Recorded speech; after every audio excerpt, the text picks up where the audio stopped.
Hello again. I receive emails from all over the world. I received this one email this morning, and this morning is the 25th of February 2016.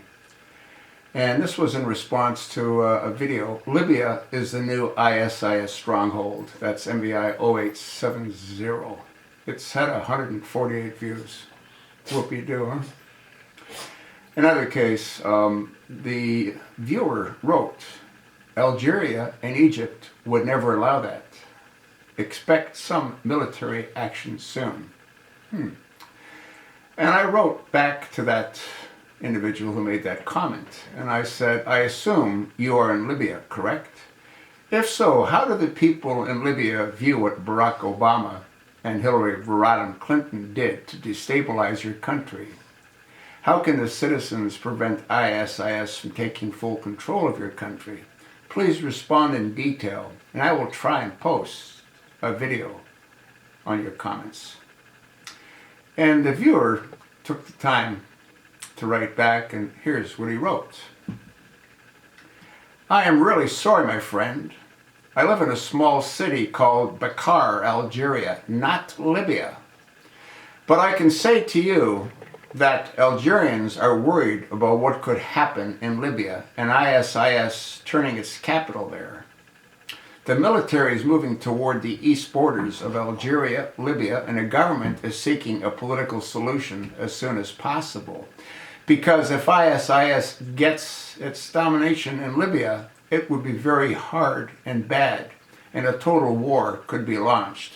And that's for sure not good at all for the poor people living there. We've done a military siege all across the borders, even inside Tunisia. Once with Libya, Algeria, and Egypt are the most powerful in Africa, so you bet they would hold it up there. What they did to destabilize countries like Libya is a huge mistake. He's referring to the chosen one and Hillary Clinton when he said what they did.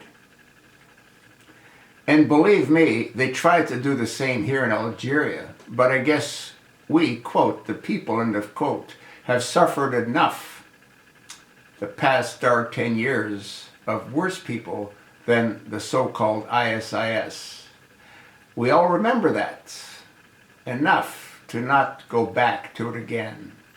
That's the reason why a very few Algerians joined ISIS. Despite the destabilized provocation we receive each day, we are making a huge sacrifice.